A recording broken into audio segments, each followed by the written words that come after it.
ഷെറിനെതിരെ വീണ്ടും കേസ്. നമസ്കാരം, കൊട്ടാരക്കര മീഡിയയിലേക്ക് സ്വാഗതം. നല്ല നടപ്പിന് ജയിൽ മോചിതയാവാനിരിക്കെ ഭാസ്കര കാരണവർ കേസ് പ്രതി ഷെറിനെതിരെ വീണ്ടും കേസ്.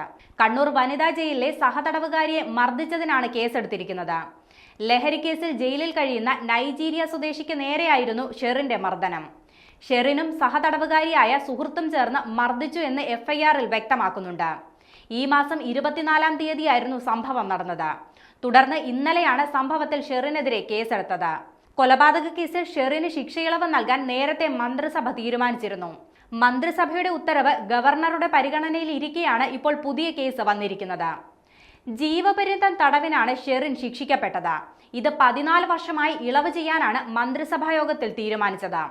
14 വർഷം തടവ് പൂർത്തീകരിച്ച സാഹചര്യത്തിലും സ്ത്രീ എന്ന പരിഗണന നൽകണമെന്ന് ഷെറിൻ സമർപ്പിച്ച അപേക്ഷയും പരിഗണിച്ചാണ് ശിക്ഷയിൽ ഇളവ് ചെയ്ത് ജയിൽ മോചനത്തിന് മന്ത്രിസഭായോഗം അനുമതി നൽകിയത്.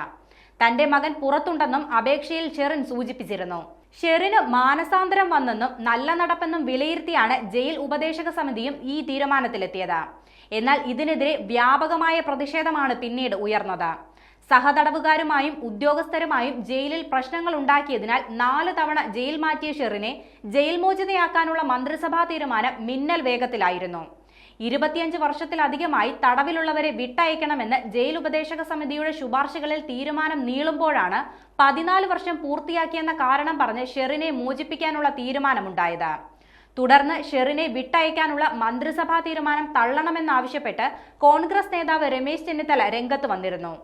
ഷെറിന് ശിക്ഷയിൽ ഇളവ് നൽകുന്നത് തെറ്റായ സന്ദേശം നൽകുമെന്നും ഗവർണർ ഫയലിൽ ഒപ്പുവെക്കരുതെന്നും രമേശ് ചെന്നിത്തല ആവശ്യപ്പെട്ടിരുന്നു.